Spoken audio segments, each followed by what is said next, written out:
The wagon wheel dropped into a frozen rut with a crack that sounded like bone breaking. Clara Holden did not flinch. She had taught her body not to, just as she had taught it to survive on half rations of hope and even less food. The freighter, a man named Abernathy with tobacco stains in his beard, pulled the mules to a halt in what passed for the main street of Dunhill, Wyoming. Snow was piled high against the false-fronted buildings, gray and hard-packed. The wind, which had not stopped howling since they left Cheyenne 2 weeks prior, sliced through her threadbare wool coat, finding the hollows of her collarbones, the sharp angle of her hips. She was thin, a pale shadow of the woman who had once hosted parties in a fine house in Kansas. She remained seated on the wagon bench, her hands tucked into her sleeves, waiting. She had learned waiting. "Mr." Abernathy grunted. "This is it. Dunhill. End of the line." He did not offer a hand to help her down. She swung herself over the side, her worn boots hitting the icy ground with a dull thud. Her legs trembled from cold and hunger, but she locked her knees, refusing to show weakness. The town was watching. A woman sweeping the porch of the general store paused, her broom frozen mid-stroke. 2 men idling near the saloon doors lowered their voices, their eyes raked over her, assessing, judging. Clara kept her gaze fixed on the middle distance, her spine straight. She carried no luggage save a small, carpet-sided bag. Everything else had burned. The whispers started before she had even taken 2 steps. They followed her like strays, nipping at her heels. "That's her, the one from the stage. Holden, the widow. Look at her, thin as a winter rail. They say she did it, set the fire herself. Killed her husband. I heard, locked him in the barn. Harlot's pride, that's what that is. Look at her, acting like she's quality." Clara's knuckles were white where she gripped the handle of her bag. She was trouble. That was the word that had followed her from Kansas. Trouble, fire, death. She was a story told over whiskey, a cautionary tale whispered by wives. She had come to Wyoming seeking anonymity, a place so vast and empty she could disappear.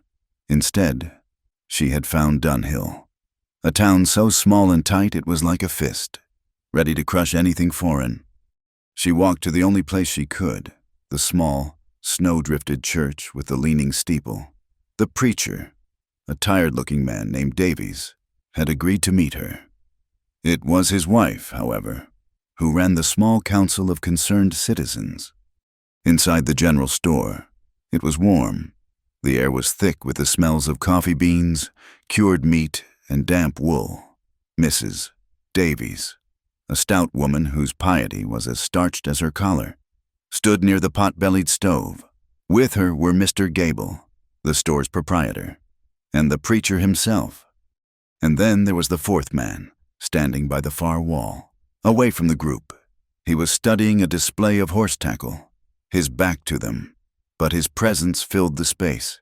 He was tall, broad-shouldered, and covered in a heavy canvas coat that had seen too much weather. "Mrs." Davies was speaking in a low, determined voice. "And we cannot, as Christians, turn her away.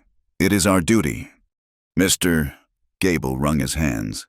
"Duty is one thing, Mrs. Davies, but housing, well, no one wants to take her in, not after the talk." "The talk is gossip," Mrs. Davies snapped, though her own eyes held a flicker of doubt. "The woman needs work. She needs a roof." It was then the man by the wall turned. His face was hard, carved from the same unforgiving granite as the mountains that shadowed the town. A thick, dark beard covered the lower half, but his eyes were what held them. They were a cold, pale gray, and they missed nothing. This was Silas Boone. He ran a ranch north of town, if you could call it a ranch. It was a homestead, isolated and solitary, backed up against the unforgiving wilderness of the Laramie Range. He came to town 4 times a year, bought his supplies, spoke to no one, and left.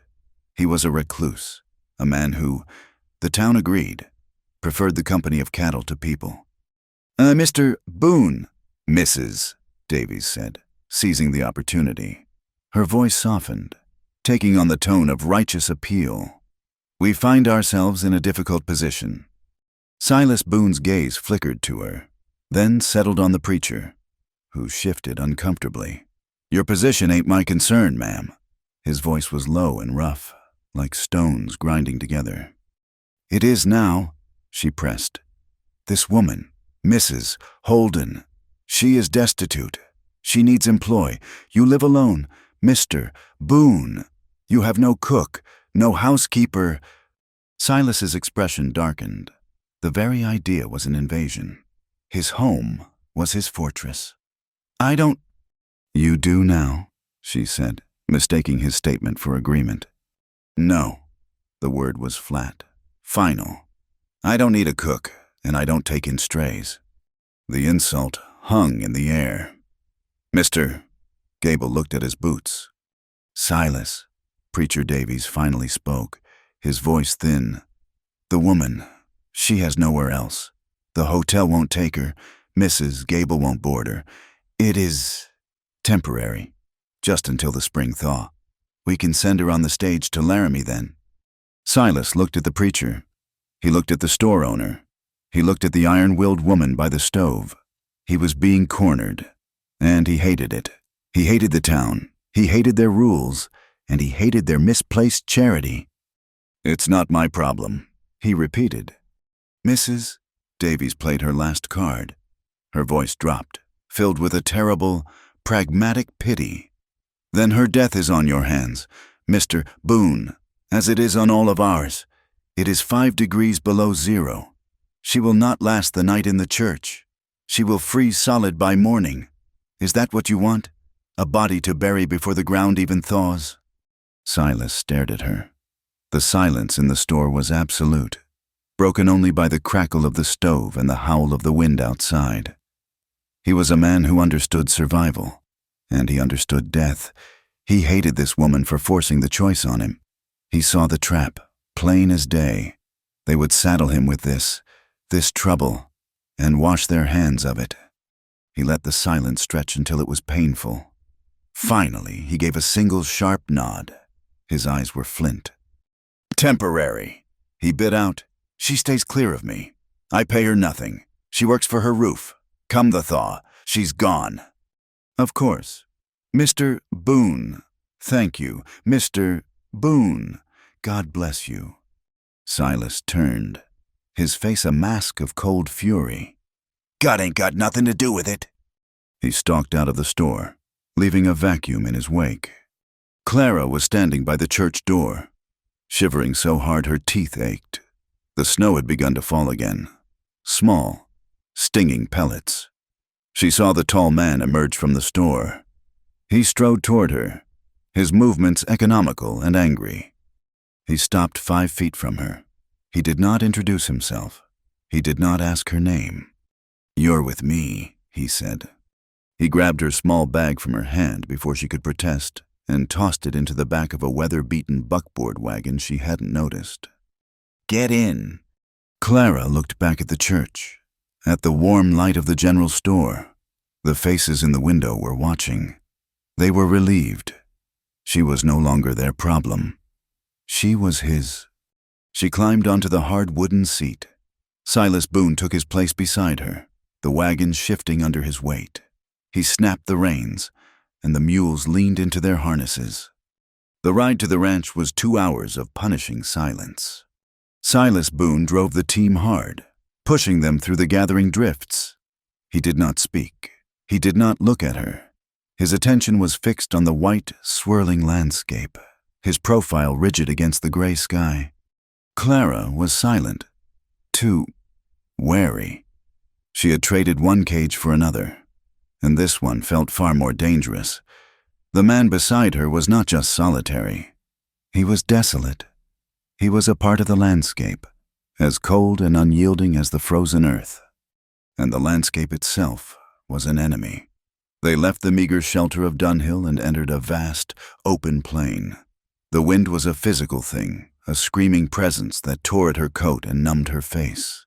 Snow stretched in every direction, an endless, blinding white ocean. The trees were bare, skeletal, their branches clawing at the sky. There were no other wagons, no other ranches, no sign of life save a hawk circling far overhead, hunting in the gray light. The isolation was profound.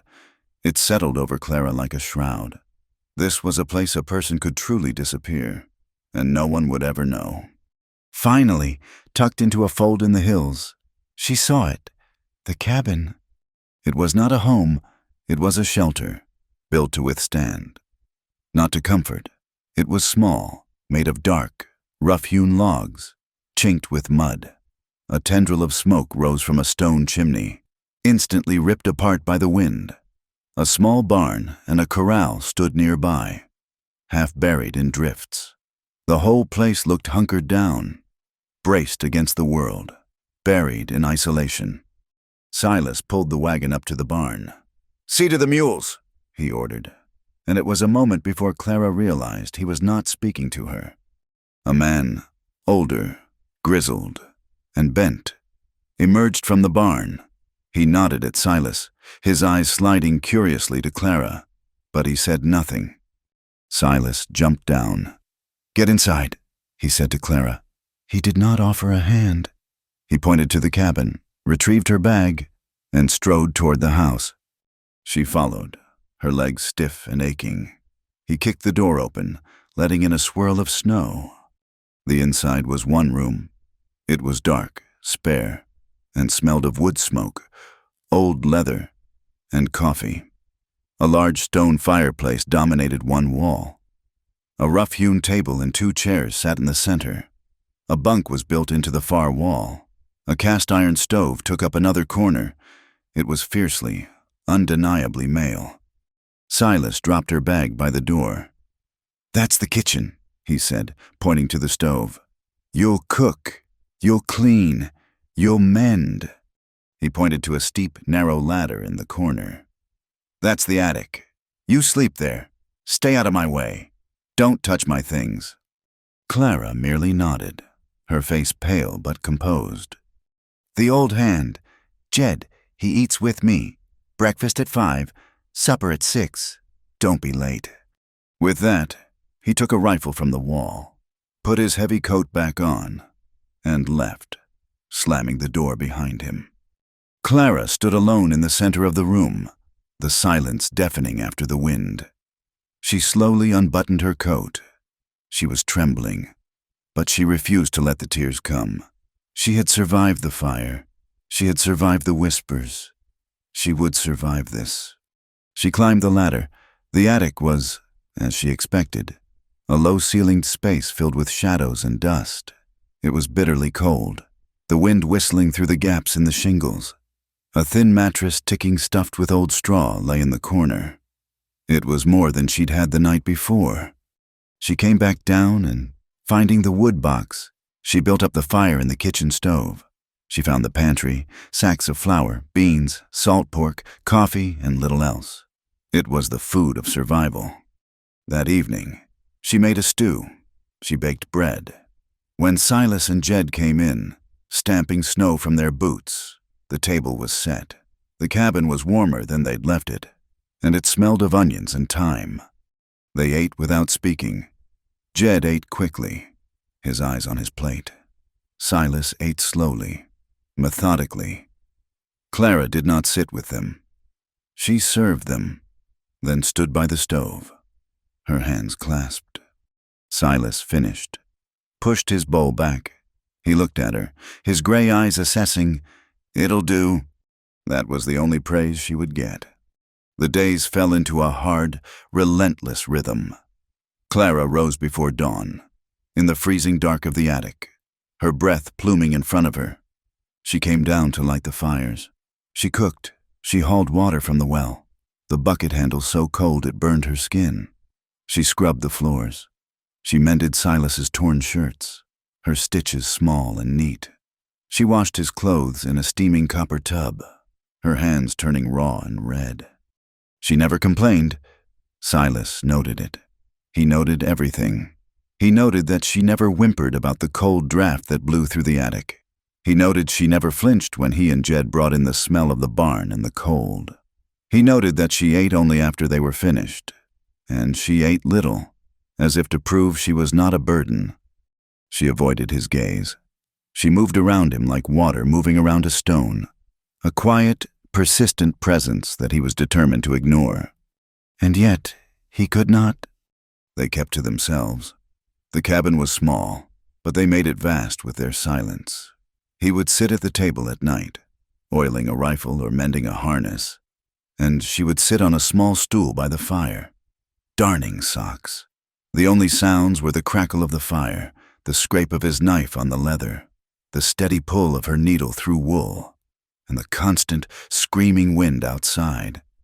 But the nights were the hardest.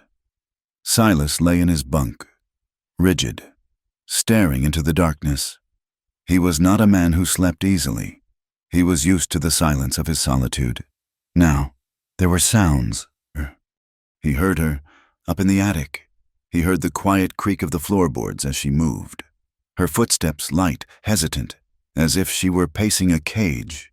He heard her cough, a small, dry sound she tried to suppress, a cough that came from the deep, damp cold of the attic. The sounds angered him. They were an intrusion. They reminded him she was there, a woman, a stranger, under his roof. He would lie awake for hours, listening to the wind and the sound of her breathing, the sound of her footsteps that never, ever felt at home. He wanted the thaw to come. He wanted her gone.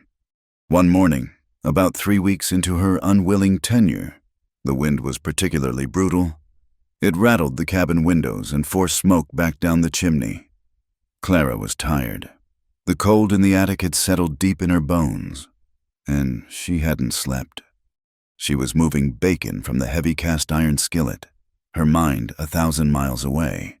Back in Kansas, back in the smoke, she reached for the skillet handle, forgetting the cloth holder. The sear of the iron on her palm was instant. She did not scream. She let out a sharp, involuntary hiss, a gasp of pain, and dropped the skillet. It hit the floor with a loud clang, scattering bacon onto the floorboards. She clutched her hand to her chest, biting her lip so hard she tasted blood. Silas was at the table, sharpening a skinning knife. He was on his feet before the skillet stopped rocking. He said nothing. He grabbed her arm. His grip was firm, not cruel but absolute. He pulled her toward the water bucket by the door, the one filled with snow melt. Before she could process what he was doing, he plunged her burned hand deep into the icy water. The shock of the cold was as sharp as the burn. A cry escaped her this time, low and pained. "Hold it there," he commanded, his voice a low rumble. He held her wrist, keeping her hand submerged. She was trembling, from the pain, from the shock, from his touch. It was the first time he had touched her. She stared at their hands. His was huge, dark, and webbed with scars. The calluses were thick as old leather. Her hand, submerged in the water, looked ghostly white, small and fragile. He held her steady as the throbbing pain slowly numbed to a piercing ache. The moment stretched. The cabin was silent, save for her shaky breathing and the ever-present wind.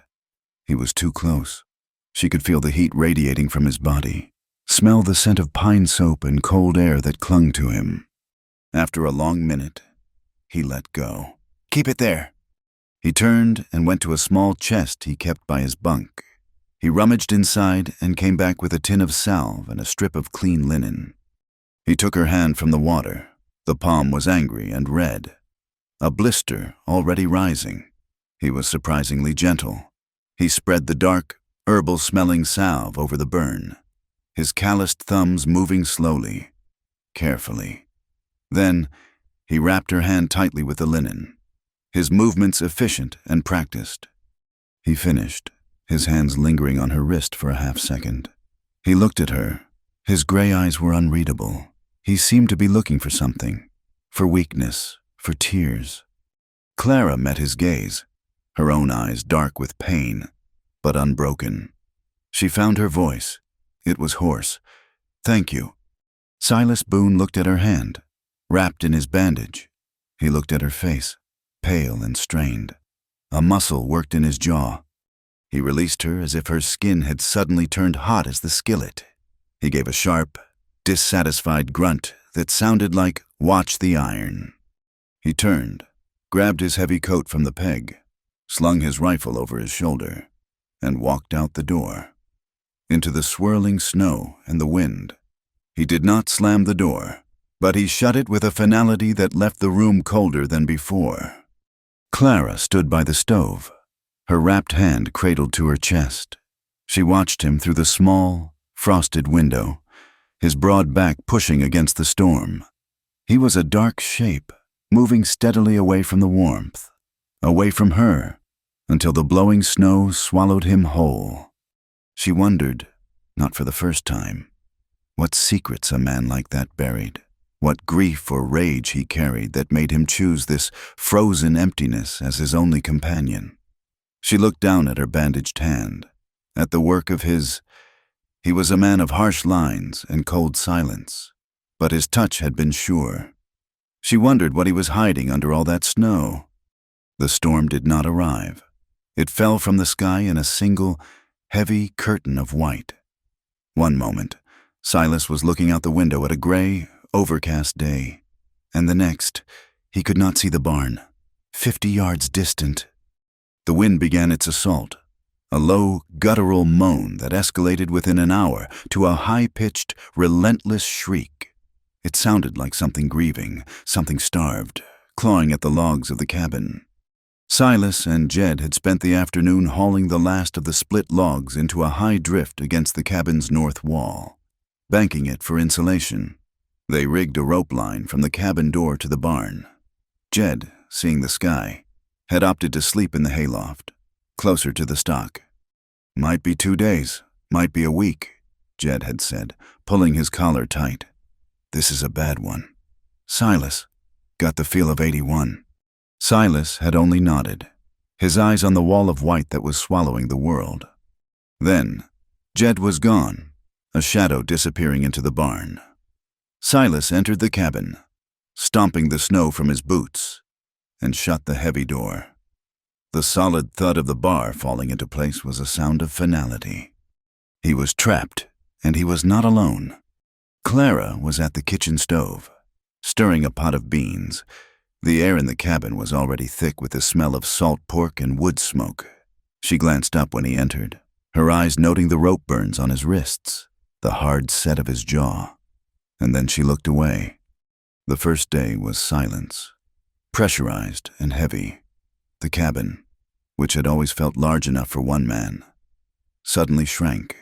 It was a box, and they were 2 dry matches, rattling inside it. Silas sat at the table, methodically disassembling and cleaning his Winchester. He had cleaned it 2 days prior. He worked slowly, his large, scarred hands moving with precision, oiling every piece, rubbing the stock until it shone dully in the gray light. Clara scrubbed the floor. She kneaded bread. She scoured the iron pots. She did every task with a quiet, desperate focus, as if by keeping her hands busy, she could keep the walls from closing in. Every sound was magnified. The scrape of his knife on the gunmetal, the rhythmic thump of her kneading the dough, the constant, maddening scream of the wind, and their breathing. He became aware of it. The sound of her inhaling, the sound of him exhaling. They were out of rhythm. By the second day, the snow had drifted high against the windows, plunging the cabin into a perpetual twilight. The world outside was gone. There was no land, no sky, only the white, swirling chaos. Silas, restless as a caged wolf, would stand by the door. Listening, he made 2 trips to the barn, following the rope line, vanishing into the white void and returning caked in ice, his beard frozen solid. Each time, he brought back buckets of snow to melt for water and a report. "Stock's fine," he announced to the room. Not to her. Jed's fine. Clara would only nod, ladling hot coffee into his mug. It was on the second night that he began to truly see her. The storm had forced an unnatural proximity. and he had nothing else to look at.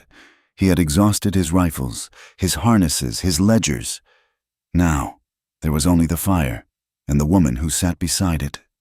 He noticed things, small, insignificant details that lodged themselves in his mind. He noticed she hummed when she was stirring stew, her back to him. It was not a happy tune, but a low, mournful, absent-minded sound, a melody that seemed to have no beginning and no end. It was the sound of someone so used to being alone, they had forgotten they could be heard. He noticed the way she watched the wind.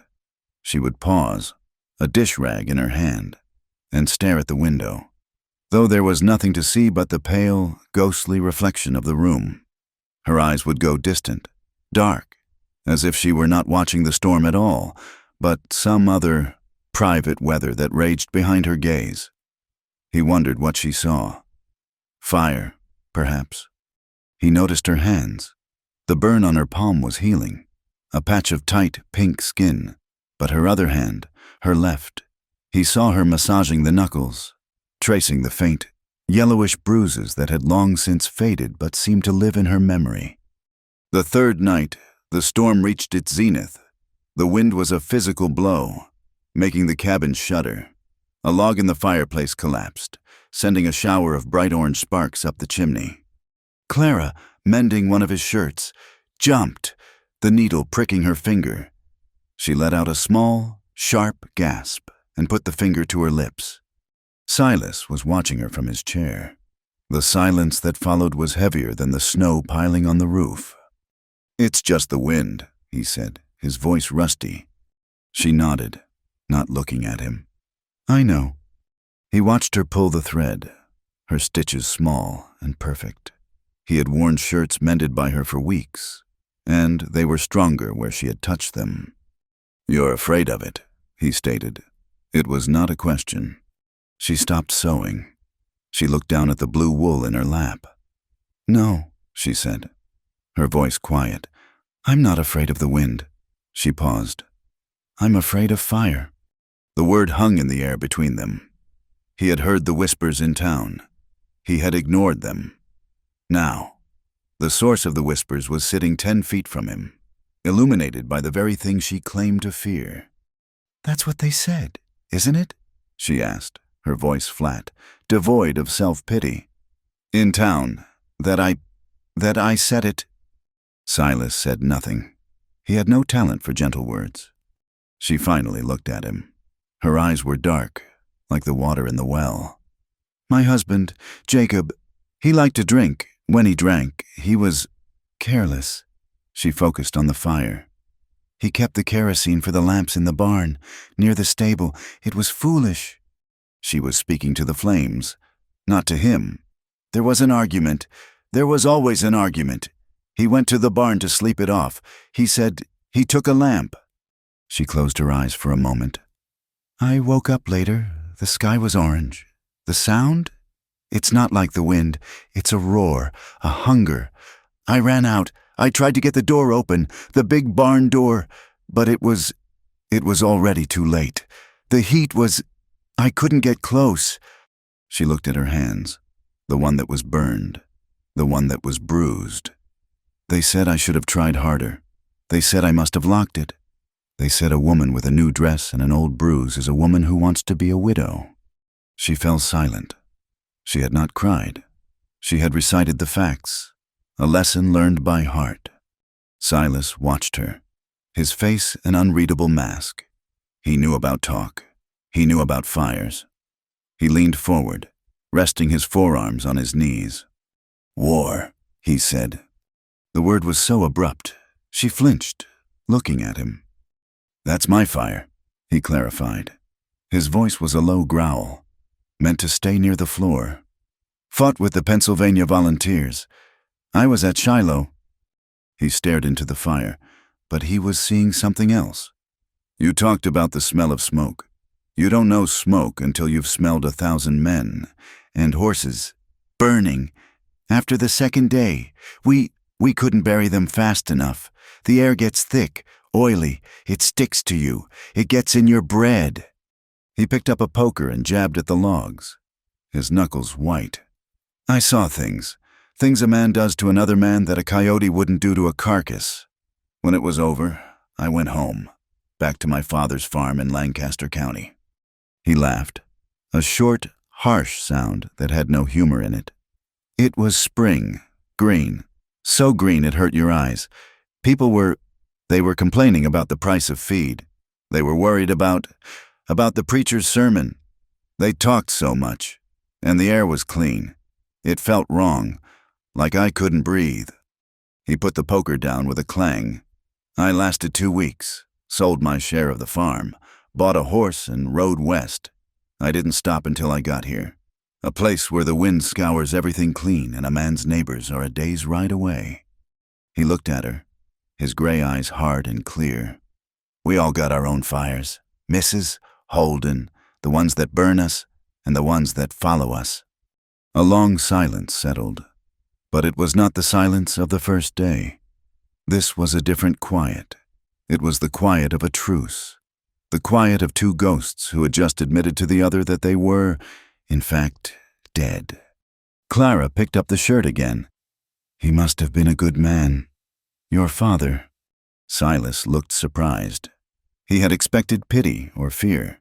"He was a quiet man, a farmer."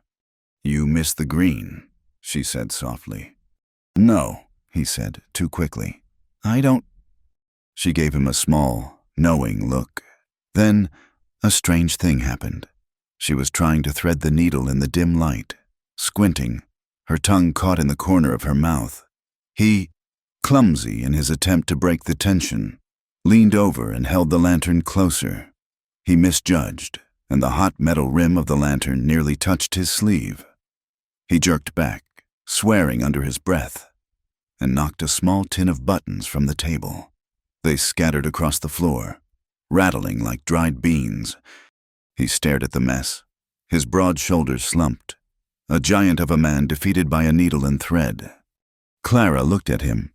She looked at the buttons. A small sound escaped her. It was a half cough, a half gasp. Then it came again, clearer. She was laughing. It was not a loud laugh. It was rusty, like a hinge that hadn't been moved in years. But it was real. The sound shocked them both into silence. Clara's hand flew to her mouth, her eyes wide with embarrassment, as if she had broken a sacred rule. Silas just stared at her. He had never heard laughter in this house. He had forgotten what it sounded like. It was not a bad sound. A slow, almost imperceptible warmth crept up his neck. The truce held. The storm held too, but the cabin felt larger. Clara began to change things, in ways so small he almost didn't notice. His meals, which had been functional, became flavorful. She found a stash of dried herbs she must have brought in her bag. The bread was lighter. She even, somehow, using dried apples and molasses, made a pie. When he came in from a brutal, short trip to the barn, his hands raw and cracked from the cold and the rope, he found the tin of salve, his salve, waiting by his plate. He glanced at her, but she was busy at the stove. He used it. He, in turn, began to leave things. He noticed the stack of wood near the kitchen stove was running low. His own wood pile was by the fire, but she had a separate one for her cooking. That night, after she had climbed the ladder to the attic, he went to his stores in the lean-to. He found a crate of dry, split kindling he had saved. He brought it in, quietly, and stacked it by her stove. The next morning, she said nothing, but the coffee was stronger, and she had saved him the last piece of the apple pie. Their hands began to brush. It was inevitable in the small space. He'd reach for the coffee pot just as she was reaching for the salt. Their fingers would touch. A jolt, like a spark from the fireplace, would pass between them. They would both pull back. 2 steps, a quick apology, a flush that crept up Clara's neck. He reached for a match from the box on the mantel, and her hand was there, too, reaching for the same one to light the evening lamp. His large, rough fingers closed over her smaller, softer ones. The touch lingered, It was not a brief, accidental contact. It was a moment. He held her hand, his thumb resting on her knuckles. He could feel her pulse, or maybe it was his own, thrumming in his fingertips. She did not pull away. She just stopped. Her breath caught. He looked at her. Her lips were parted. Her eyes, wide and dark, were fixed on his. He let go. He stepped back. "The lamp," he said, his voice thick. "Yes," she whispered. "The lamp." The storm raged for a 7th day. That night, the temperature dropped. The wind found new ways to get in, new cracks in the chinking. The cold in the cabin was a living thing, a predator. Silas lay in his bunk, covered in 2 thick wool blankets, and he was still cold. He listened to the house groan, and then he heard another sound, a faint, rhythmic chattering. He sat up. It was quiet, almost lost in the howl of the wind, but it was unmistakable. It was coming from the attic, from her. She was shivering, so hard he could hear it through the floorboards. He got out of his bunk. The floor was like ice. He stood for a moment, listening. He thought of the thin, worn-out blanket she'd arrived with. He thought of the attic, a room that was barely warmer than the outside. He lit a candle. By its flickering light, he looked at his bunk and then at the heavy canvas coat, lined with sheepskin, that hung on a peg by the door. It was his armor against the Wyoming winter. It smelled of him, of leather and snow and horse. He took the coat. He walked to the ladder. He did not call her name. He just began to climb. The attic was dark and ice-cold. He could see his own breath, a thick plume of white in the candlelight. She was in the corner, on the thin mattress, curled into a tight ball. She was wrapped in her own thin coat and the one blanket, and she was shaking, her whole body seized by the cold. She heard him, her head snapping up, her eyes wide with alarm. He didn't speak. He took 2 strides, the floorboards groaning under his weight. He didn't ask. He simply unfurled his heavy coat, and threw it over her, piling it on top of her other meager coverings. The weight and the sudden, trapped warmth of the sheepskin made her gasp. Their eyes met. The candle flame wavered, casting huge, dancing shadows. Their breath mingled in the frozen air. He was close, kneeling on the floor beside her cot. She stopped shivering, just for a second, pinned by his proximity, by the weight of the garment. "Thank you," she whispered, her voice barely audible, her teeth still chattering. Silas looked at her, at the paleness of her face, the dark smudges of exhaustion under her eyes.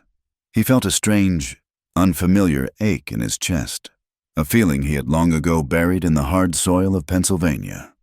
"Ain't right," he said, his voice softer than he intended, rough with a feeling he could not name. "You being cold under my roof." He stood, turned, and went back down the ladder, leaving the coat and the scent of himself with her. He did not go back to his bunk. He added 2 more logs to the fire and sat in his chair, staring into the flames. He did not sleep. Outside, the storm howled, a wild, white-fanged animal, trying to get in.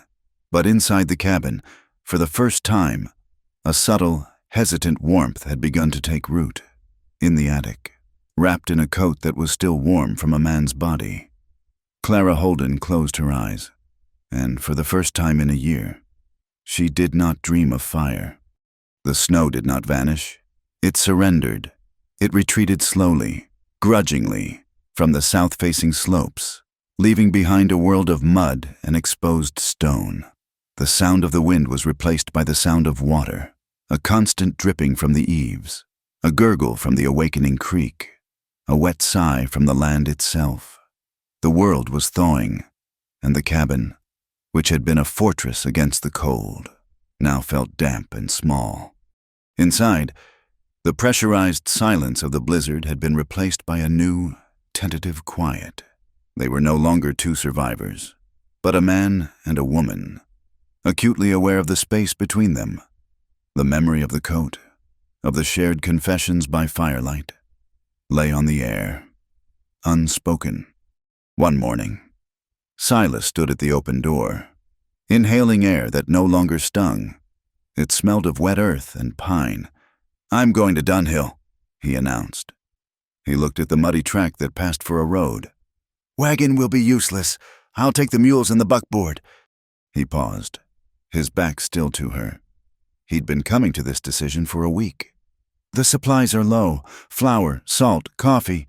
He turned, his gaze not quite meeting hers. You should come. Get out of this cabin. See something besides these four walls." It was not a question, but for Silas Boone, it was as close to an invitation as he was capable of giving.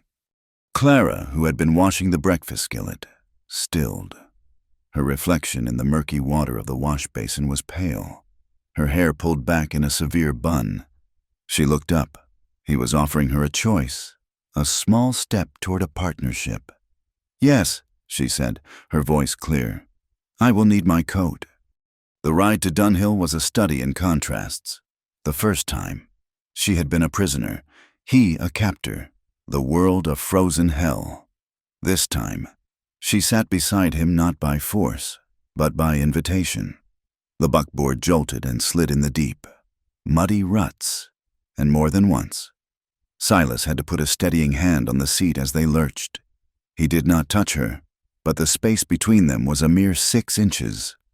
They spoke little. He pointed out a hawk circling. She noted the first green-gray buds on a willow branch down by the creek. They were simple observations, markers of a world returning to life. Dunhill was a swamp.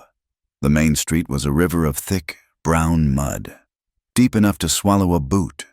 Horses were tied to high rails, their flanks splattered. The town felt different, alive and loud after the isolation of the ranch. People were out, repairing winter damage, stretching in the weak sun. And they were all watching. As Silas pulled the buckboard to a halt in front of Gable's general store, the town's activity seemed to pause. Mr. Gable, sweeping water from his boardwalk, stopped. 2 cowhands idling outside the saloon, who had been laughing, fell quiet. And then there was Mrs. Davies, the preacher's wife, emerging from the church. She saw them. She saw Clara, sitting on the wagon seat beside Silas Boone, and her lips pursed into a thin, bloodless line. The whispers followed. They were not subtle. They were the bold, confident judgments of a town that had made up its mind. "Well, look at that, bold as brass, riding right next to him. She's gotten her claws in him. Proper, just like I said. He was a decent, quiet man before she came. Now look at him, dragged in her mud. Gable told me she poisoned her first husband. Didn't just burn the barn, poisoned him first. Shameful, a harlot and a murderer. And he's sheltering her." Clara heard it. Every word was a small, sharp stone thrown at her. She felt the blood drain from her face, and then rush back, a hot, stinging tide of shame.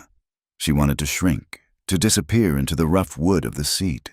She kept her eyes fixed straight ahead, on the mules' backs, her spine rigid. Silas heard it, too. He heard every syllable. He set the brake, his face like carved granite. He turned, not to her, but to the street. His voice was not loud, but it cut through the murmuring like a clean axe blade. "Mornin', Mrs. Davies." The sheer, cold civility of it was a slap. "Mrs." Davies stuttered, nodded curtly, and hurried away. The cowhands went back to studying their boots. Silas turned to Clara. He did not acknowledge the whispers. He did not offer comfort. He was a man who believed in walking through a storm, not talking about it. "I'll get the supplies," he said, his voice flat. "You wait here." He swung himself down into the mud, his movements angry and precise. Clara watched him go, his broad back a rejection of the entire town. He brushed it off. He was a man who lived his entire life brushing things off. But she could not. The shame was a physical thing, a sickness in her stomach. It stung. It was the fire. All over again. He was inside for a long time. When he came out, he was carrying a heavy sack of flour over one shoulder and smaller bags in his other hand. He loaded the wagon with a controlled violence, tossing the sacks into the back. He had bought beans, salt, coffee, a large sack of flour, and, Clara noted, a small, cloth-wrapped parcel that he tucked carefully into the toolbox under the seat. The ride home was a torment. The fragile truce of the morning was shattered. Clara was silent, but it was not the quiet of companionship. It was the silence of a wound.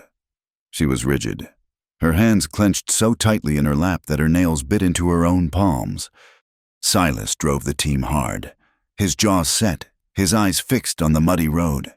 He was furious at the town, at their small, petty minds, furious that they had dared to touch this quiet thing that was growing in his house, and he was furious at himself, because he had no words for it. He didn't know how to fix what they had broken. He had brought her to town, and in doing so, he had fed her to the wolves. They arrived back at the ranch as the sun was sinking, casting long, cold shadows. The cabin did not look like a refuge. It looked like the cage she had returned to. They unloaded the supplies in silence. He carried the heavy sacks. She carried the smaller bags into the cabin. The tension was thick, a fog that filled the small space. He set the last sack down. She was untying a bag of beans. Her hands were shaking. She fumbled with the knot, and the bag slipped. It hit the floor and split, scattering hard. Dry beans across the wooden planks. They rattled, loud as gunshots in the quiet room. Clara stared at the mess. It was the final, small humiliation. The end of a day that had promised something new and delivered only the same. Old poison. She did not cry. She did not bend to pick them up. She stood, trembling, and a sound came from her, a low, choked noise that was half sob, half laugh. "It doesn't matter," she whispered, her voice shaking with a sudden, wild fury. "It doesn't matter what I do. It doesn't matter how hard I work or how quiet I am. It's never enough." Silas, who had turned to put his coat on the peg, froze. He had never heard this tone from her. She turned on him, but she wasn't seeing him. She was seeing the town, the wagon, the fire. "They look at me and they know I'm wicked. They know I'm soiled." She laughed again, that broken sound.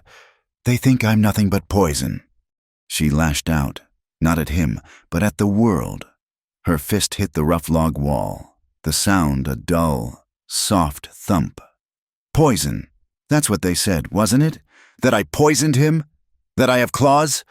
She was pacing now, a small, frantic circle in the center of the room. "I am so tired. I am so tired of running, and so tired of the whispers.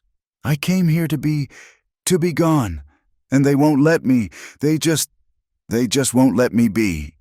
Silas stood, motionless. He was a man of action, not words. He knew how to fight, how to build, how to survive. He did not know how to face this. This was a storm of a different kind, a hurricane of grief and shame trapped in one small woman. She finally stopped, her back to him, her shoulders shaking. She was breathing in ragged gasps, her anger spent, leaving only the vast, hollow space of her despair. He was supposed to say something. He knew that. He was supposed to offer something, but his throat was dry, his mind blank. He had only one truth. He took a step, then another. He was standing right behind her. He could feel the heat of her, the trembling. He said, his voice rough, "You don't look like poison to me."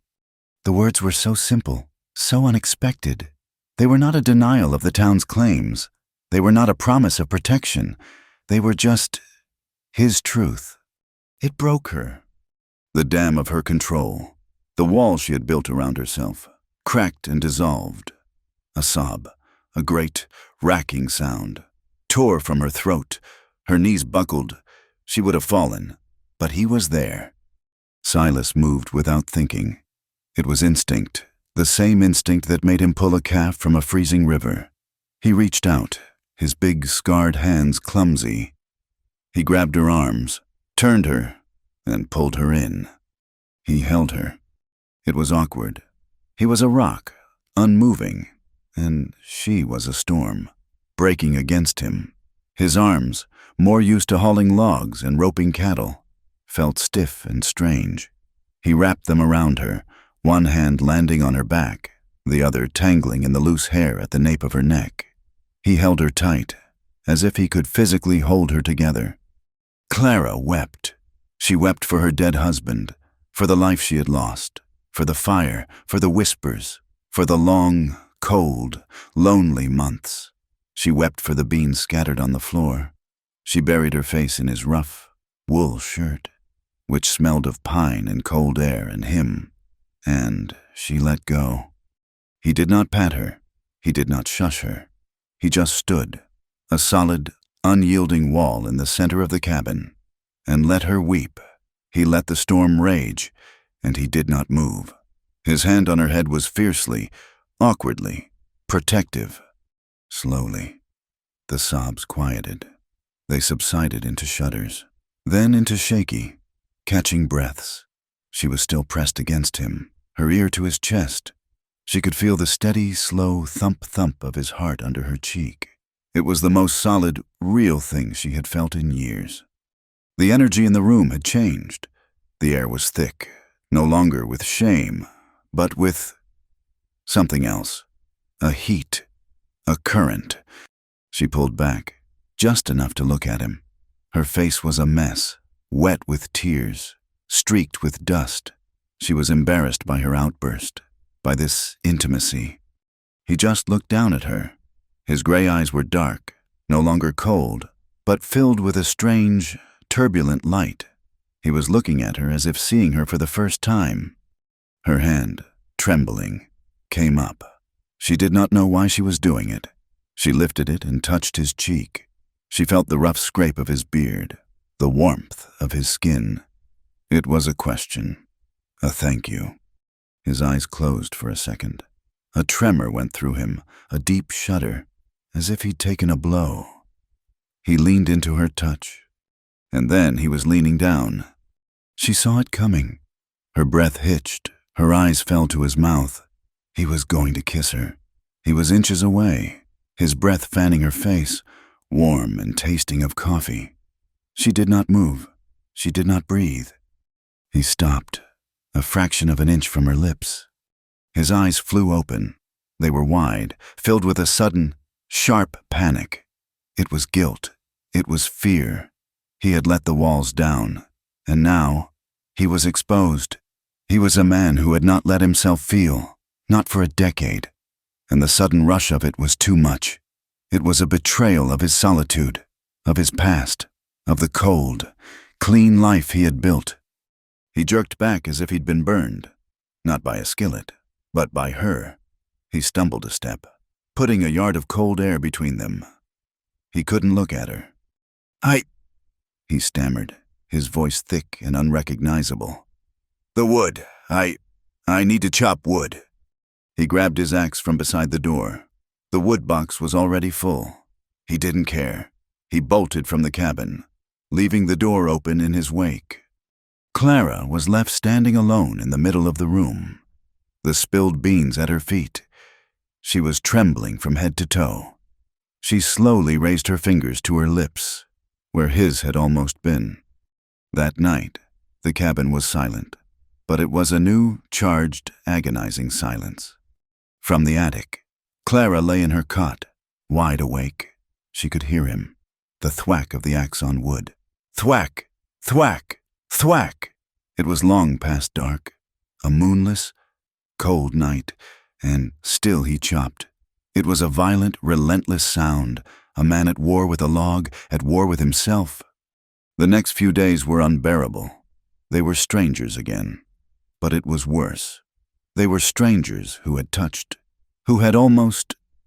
They avoided each other's gaze. They spoke only when necessary. Coffee. It's cold. Supper. The air was so thick with unspoken words. It was a wonder they could breathe. Clara could not stand it. The silence was a new kind of prison. She had to do something. She had to mend this, as she had mended his shirts. She went to the toolbox under the wagon seat. The small, cloth-wrapped parcel he had hidden was still there. Inside was sugar, a whole pound, and a small tin of cinnamon. He had bought it for her. That afternoon, she baked. She used the sugar, the cinnamon. She used the last of the dried apples. The cabin, which had held so much tension, slowly filled with a warm, sweet, forgiving smell. It smelled of home. When Silas came in from the barn, he stopped at the door. He smelled it.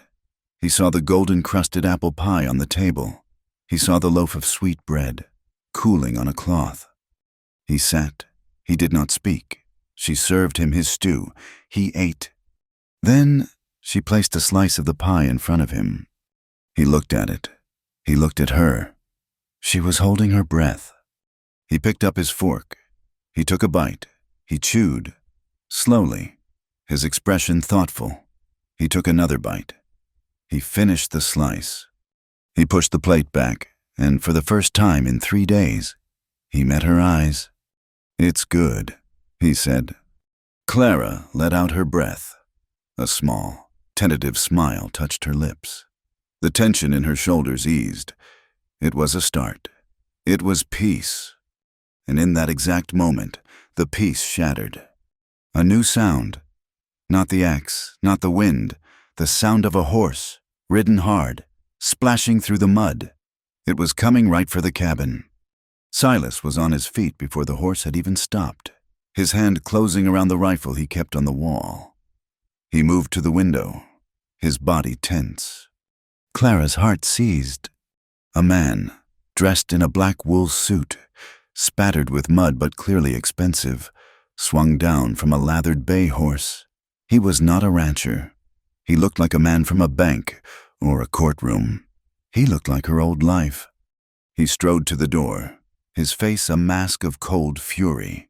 He saw Clara through the window, standing pale and frozen behind Silas.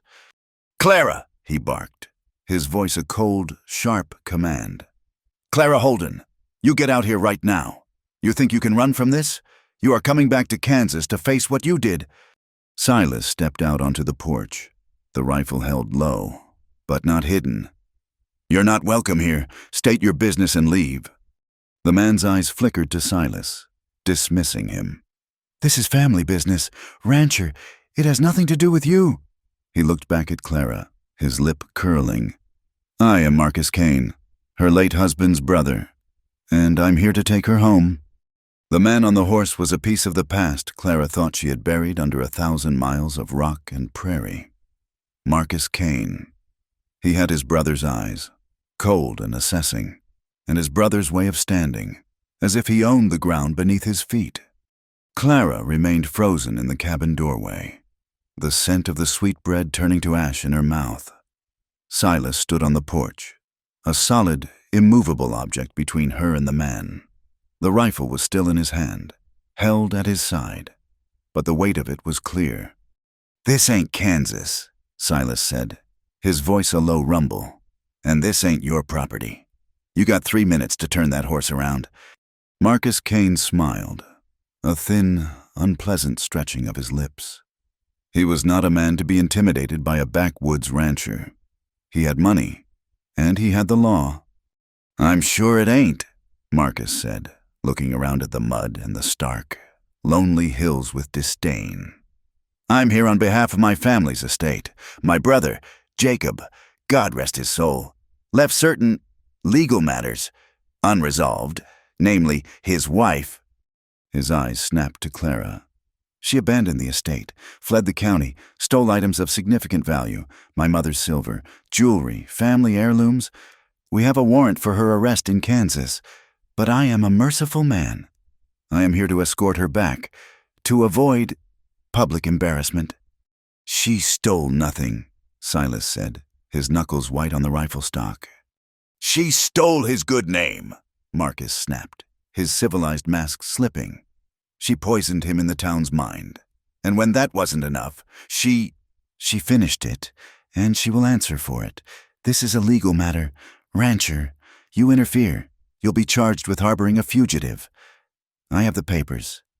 Clara's blood ran cold. The papers. It was the one thing she feared more than whispers. The law. The men in suits who had listened to Marcus's lies in Kansas and nodded, their faces grim and righteous. "You're a liar," Clara whispered, her voice trembling. "Am I?" Marcus's smile returned.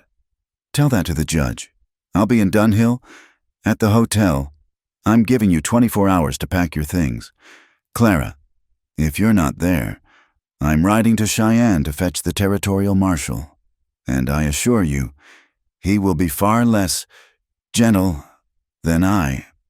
He looked at Silas, his eyes filled with contempt. "And you'll find that protecting a murderess is a costly business."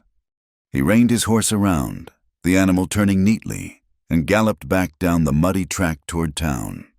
Silas stood on the porch for a long time, watching the empty space where the rider had been. He did not move. He did not speak. The silence was absolute, broken only by the drip of water from the eaves. Finally, he turned and came inside. He set the rifle back on its pegs. Clara had not moved. She was staring at the wall, her face a mask of old, familiar terror. She was back in the fire. "He's lying," Silas said, his voice rough. "No," Clara said, her voice hollow. "He's not about the papers. They believe him. They always believed him." She looked at Silas, her eyes dark and hopeless. "I have to go." "You're not going anywhere." "You don't understand. Silas, he won't stop. He will bring the law. He will bring men with guns. He will destroy this. He will destroy you for helping me. I am poison. I told you." "I don't care about the law in Kansas," Silas said, his voice a blade. "And I don't care about him." "But you should," she cried, the despair breaking through. "He's right. I'm a fugitive. He'll take this ranch. He'll have you arrested. I can't be the reason." She turned and fled, scrambling up the ladder to the attic as if the devil himself were at her heels.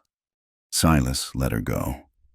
He stood in the center of the cabin, the stillness of his fury a terrible thing. He knew what he had to do. He put his coat back on, checked the load in his rifle, and walked out the door. He saddled his own horse. He was riding for Dunhill. He found Marcus Kane in the saloon, just as he expected.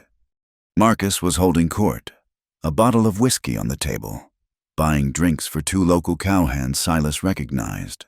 The whispers that had followed Clara before were now a loud, confident river of condemnation, fed by a source who claimed to know the truth. "I found her jewelry in her bag, hidden," Marcus was saying as Silas pushed through the doors. "My mother's locket. Stole it right off her own dressing table. And Jacob, poor Jacob, he was too kind. He let her walk all over him." The saloon went quiet.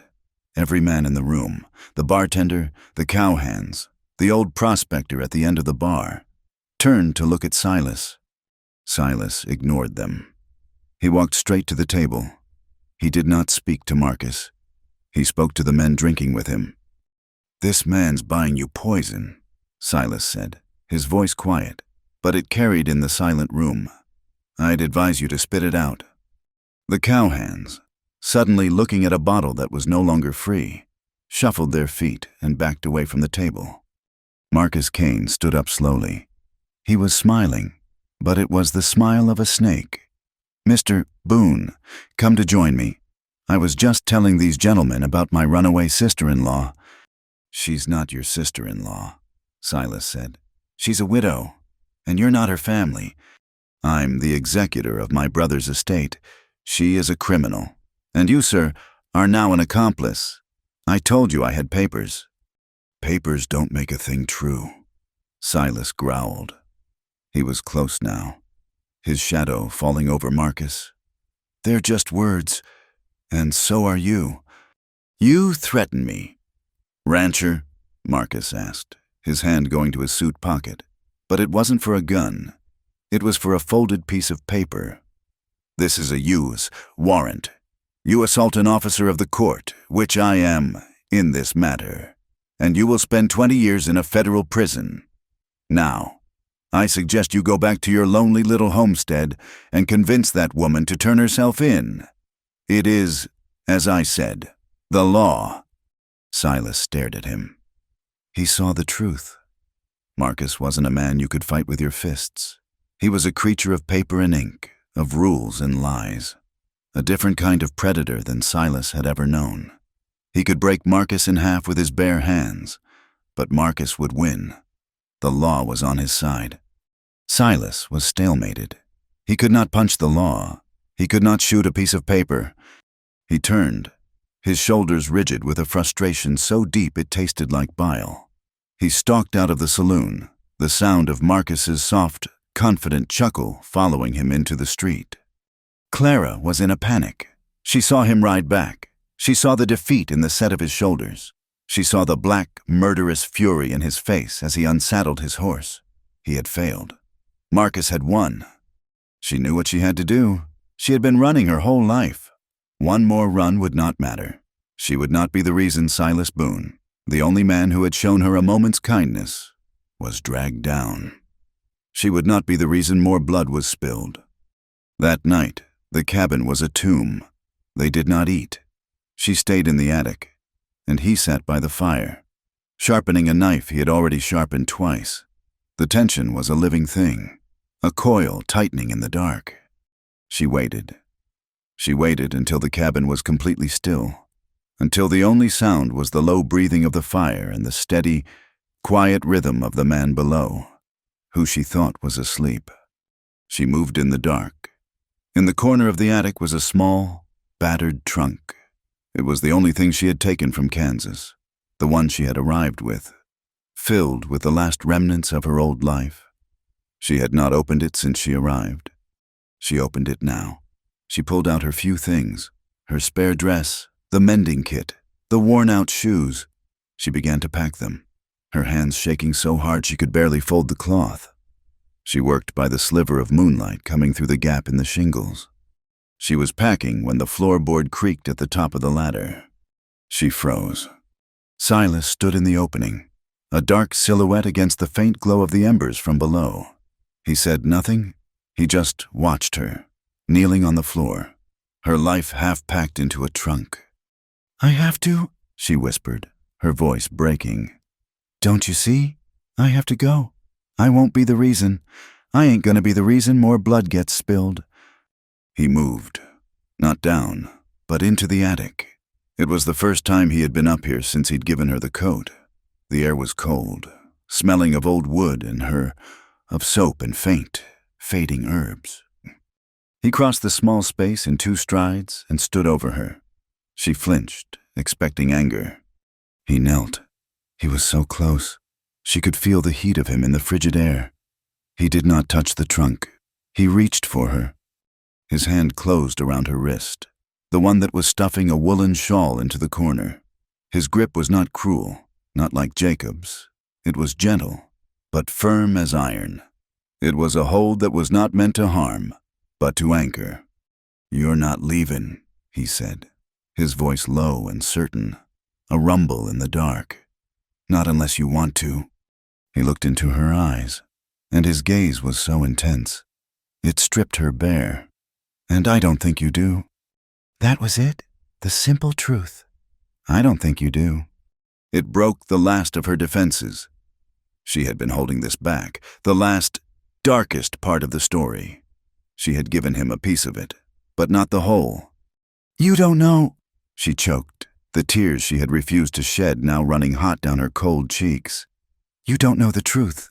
Silas, he's right. I did kill him." He did not flinch. His grip on her wrist did not tighten. He just waited. "He beat me," she whispered, the words so heavy they felt like stones in her throat. "For years. He was a good man when we married. Or I thought he was, but the drink and the money, he..." He had a rage in him. Silas. A black, terrible rage. She was sobbing now, the story pouring out of her, the poison being drawn. That night, the night of the fire, I was leaving him. I'd been saving, a little here, a little there, just pennies. I had a small bag. I was going to run, just get on a stage and disappear. He watched her, his face in the shadows, unmoving. He found the bag. He found the money. He laughed, and then he started hitting me. She touched the scar over her eyebrow, hidden by her hair. He dragged me out to the barn. He said he would teach me. He said I would never, ever leave. He said he would burn my things, my bag, and then he would fix me so no other man would ever look at me. Her voice was raw. He was drunk, raving. He had the lamp. He kicked over the kerosene can. He was screaming at me. He threw the lamp, not at me, at my bag. It went up, the whole wall. It went up in a second. He was standing between me and the door. The fire, it was on him. He screamed. He turned. And the big barn door, the one I'd come through, the wind, it slammed shut. The latch, it must have fallen. He threw himself at it, but it was jammed or locked, and he was burning. Silas, he was burning and screaming, and I... She looked at him, her eyes a mirror of the hell she was describing. I ran out the small side door. I didn't try to help him. I didn't try to open the door. I heard him screaming, and I ran, and I didn't look back. I let him burn. I wanted him to... She collapsed, her confession hanging in the frozen air. She was a murderer. She had said it. She waited for the revulsion, for the judgment, for him to let go of her wrist and cast her out. Silas did not let go. He listened. He heard every word, and he felt nothing, no judgment, no fear of her, no revulsion. He felt only a quiet, bottomless, cold fury, a rage so deep and pure, it was almost peaceful. It was not a rage at her. It was a rage at Jacob Cain, at Marcus Cain, at a world that let men like that exist and let women like Clara be broken by them. He said nothing. He simply pulled. He pulled her to her feet, pulled her out of the attic, down the ladder, and into the center of the cabin, in front of the warm, glowing embers of the fire. She was trembling, spent, expecting her sentence. He put his hands on her arms. He looked at her, at the tear stains on her face, at the raw, haunted look in her eyes. And he kissed her. It was not a gentle kiss. It was slow, and it was intense, and it was aching with everything they had both held back. It was not a kiss of pity. It was a kiss of claiming. It was a kiss that said, I heard you, I know you, and you are mine. It tasted of salt from her tears, and smoke from the fire. His beard was rough against her skin. His lips were firm, demanding, and in their pressure, she found not an attack, but an answer, a sanctuary. She gasped into his mouth, and her hands, which had been limp at her sides, flew up, clutching his shirt, holding on to him as if he were the only solid thing in a world that was burning down. He broke the kiss only to lower his head to her neck, his breath hot against her skin. He deserved to burn, he whispered, his voice a guttural growl. He deserved to burn 1,000 times. Desire, sharp and sudden, cut through her fear. It was a desire that had been beaten and starved and frozen, and now, touched by his heat, it flared to life. It was a need to be alive, to be held, to be wanted, not as property, but as a person. He kissed her again, his mouth hungry. His hands moved from her arms, one entangling in her hair, pulling her head back, the other sliding down her back, pulling her hips against his. The layers of their clothes, The wool and cotton that had been their armor against the cold were suddenly a torment. He fumbled with the tiny buttons at the back of her dress, his large, calloused fingers clumsy but determined. She, in turn, pulled at his shirt, wanting to feel the skin she had only imagined. He lifted her, his arms like steel bands, and carried her the few feet to his own bunk, to the blanket that lay before the fire. He laid her down on it, the firelight painting her skin in shades of gold and red. Snow had begun to fall outside, a light, tapping sound against the glass. But inside, the cabin was hot. He pushed aside the thick wool of her dress, the simple cotton of her shift, her skin, pale and bare, met the cold air for a second, and then he was there, covering her with his own warmth. Bare skin met bare skin, his scarred and hard-muscled, hers softer, but no less strong. It was a fumbling, aching, desperate joining. It was not the gentle act of a courtship.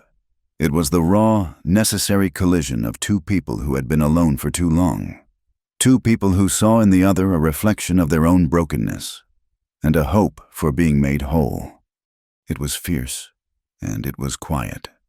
And when it was over, they lay tangled in the blanket, their breath slowing, the only sound the hiss of the snow and the crackle of the fire.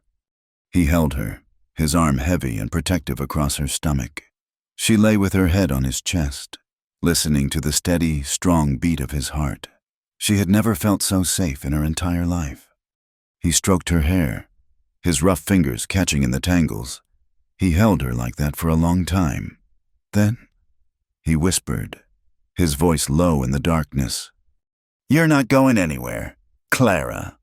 The next day, the sun rose on a world washed clean. Silas rose first. He built the fire, he made the coffee. When she came down the ladder, dressed, her eyes hesitant, he simply handed her a cup. He looked at her as if she belonged there. After breakfast, he hitched the buckboard. "Get your coat," he said. Where are we going?" "Town." The word terrified her. "Silas, no, Marcus." "Get your coat," he said again. And this time, there was a smile in his eyes, a small, dangerous one. "It's time we bought our own supplies." They rode into Dunhill. This time, he did not stop at the store. He pulled the buckboard up directly in front of the saloon. He hitched the horse and turned to her. He held out his hand. She looked at his hand. It was the hand that had bandaged her, the hand that had held her wrist, the hand that had touched her skin. She placed her hand in his. He helped her down, and he did not let go. They walked into the saloon, hand in hand. The room fell silent. Marcus Kane was at his same table, a cup of morning coffee in front of him. When he saw them, his face turned a dark, mottled red. The cowhands, the bartender, they all stared. They stared at Clara, and they stared at Silas, and they stared at their joined hands. Silas led her to the bar. He did not let go of her hand. "Mornin', Jed," he said to the bartender. "Coffee, 2. "Silas," the bartender said, his eyes wide. "You!" Marcus Kane roared, standing up so fast his chair fell over. "What is the meaning of this? You whore! After I offered you mercy." Silas turned, very slowly. He did not release Clara's hand. He looked at Marcus. "You have a loud mouth." "Kane," Silas said, his voice carrying clear and cold. "But you're not in Kansas anymore." He looked around the room, his gaze resting on every man there, one by one. "I'm gonna say this once," he said. "This woman is Clara Holden. She lives at my ranch. She is under my protection. Anyone in this town has something to say to Mrs. Holden, they say it to me. Anyone got business with her. They got business with me." He held their eyes. "Are we clear?" No one spoke. No one moved. The challenge hung in the air, heavy as smoke. Marcus Kane was trembling, his face pale with fury. He was a man of paper, and this This was a language he did not speak. He was beaten. Silas turned back to the bar. "Our coffee, Jed." That night, they returned to the ranch. The small, battered trunk was still in the center of the attic, a mute reminder. Silas went up, brought it down. He set it in the middle of the floor. Clara looked at it. This last piece of her old life, this box of ghosts. Silas said nothing. He went outside and came back with the can of kerosene. Clara's breath caught. The smell. He took the trunk outside, 100 feet from the cabin, in a clear patch of mud and melting snow. He opened it. He doused the contents, the dress, the shoes, the few letters. He looked at her. He held out a match. She shook her head, tears in her eyes. I can't." "I know," he said. He struck the match. He tossed it. The trunk and her past went up in a sudden, bright whoosh of flame. They stood together, side by side, his arm around her waist, and they watched it burn. It was not the angry, roaring fire of the barn. This was a clean fire, a purposeful fire. He was burning the past. He was burning it to the ground. The burning of the trunk had settled something in the air. It had not brought peace, exactly, but a quiet, fragile understanding. For 3 days, they lived in that quiet. They worked, they ate, they slept, and the cabin began to feel less like a shelter and more like a home. They spoke in the small ways of people who are building a life, of the creek rising, of the need to mend the south fence, of the patch of earth Clara had found that would be good for a garden. The past was a pile of ash, and for 3 days, the wind did not stir it. On the 4th morning, it returned. They were mending a harness on the porch, Silas's large hands working the leather, Clara's smaller ones holding the awl. When she saw them, 2 riders, coming not from the town, but from the east, following the line of the creek. One was Marcus Kane. The other was a stranger, a big man with a long duster, despite the warming air, and a silver star pinned to his vest. Clara's heart stopped, then hammered against her ribs so hard it made her dizzy. The awl slipped from her fingers and clattered on the wooden planks. "Silas!" He looked up. His eyes narrowed. He said nothing, but he set the harness down, rose to his full height, and moved to stand in front of her. The riders pulled up, their horses blowing, foam on their bits. "That's far enough, Kane," Silas said, his voice flat. "It is," the stranger said. His voice was deep, and it carried the weight of authority. He dismounted, not like a man asking permission, but like a man who owned the ground he stood on. "My name is Marshal Brody.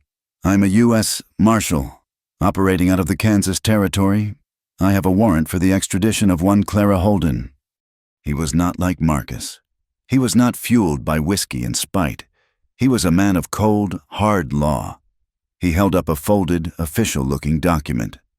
Clara felt the porch boards beneath her feet. She was, quite suddenly, terrified. This was not the whispers of a town. This was the United States government. "The warrant," Brody continued, his eyes resting on Clara, who was pale as milk behind Silas, "alleges theft of property from the estate of Jacob Kane and names her as a person of interest in the subsequent investigation of his death." "She's not going anywhere," Silas said. Marshal Brody looked at Silas. He was a man who had seen 1,000 Silas Boones, good men on the wrong side of a bad situation. "Son," he said, his voice patient but lined with steel, "I am not here to argue with you. I am here to enforce the law. This warrant is legal.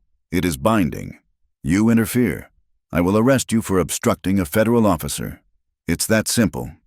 Marcus Kane, sitting on his horse, smiled.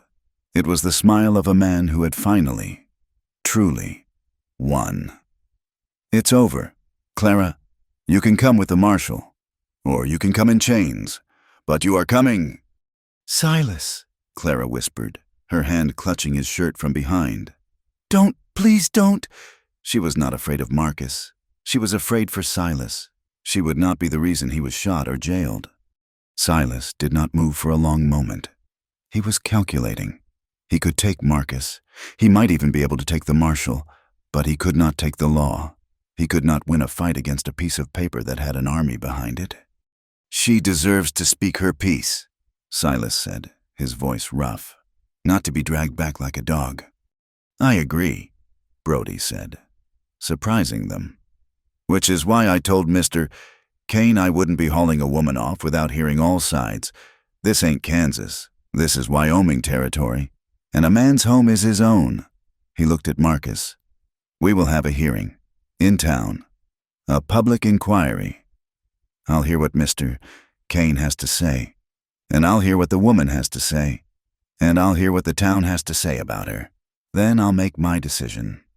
He turned back to Silas. "Preacher Davies's church, tomorrow morning, 10 o'clock. You be there. And you," he said to Clara, "you bring your truth." He mounted his horse. "Mr. Kane, you ride with me.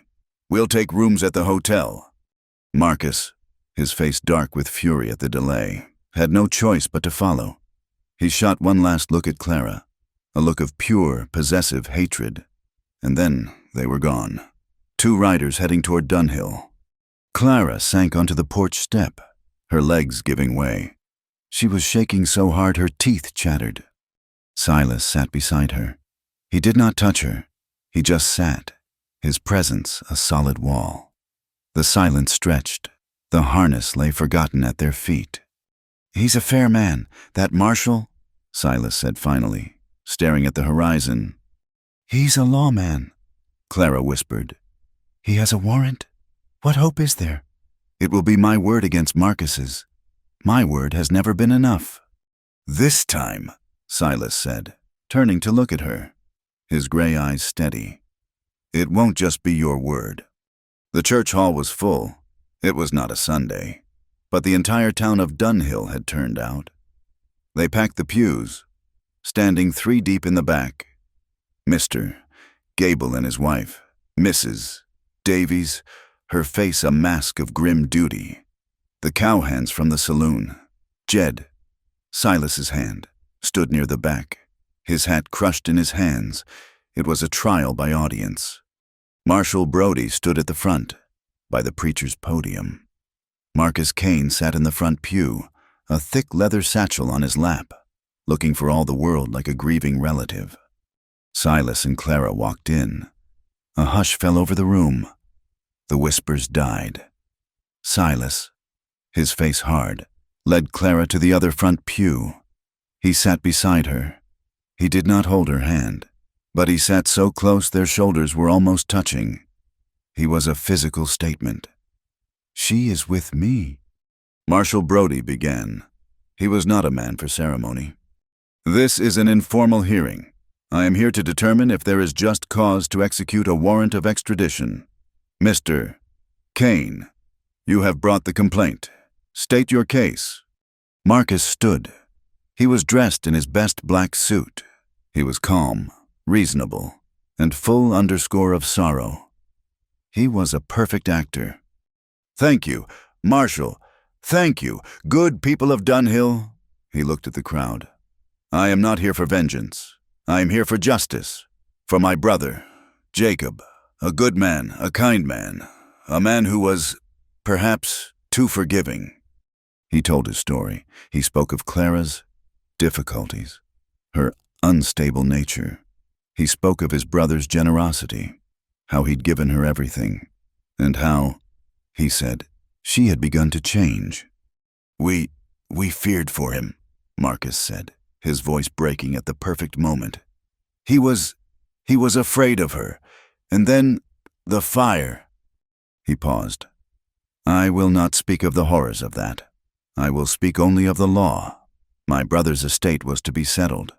But when we went to the house, Clara was gone, and so was this." He opened his satchel. He pulled out a ledger. "My brother's accounts, showing unexplained withdrawals for months." He pulled out a stack of letters. "Witness accounts from neighbors, describing her, her rages, her strange habits. And then the final blow. He held up a velvet pouch. And this, my mother's jewelry.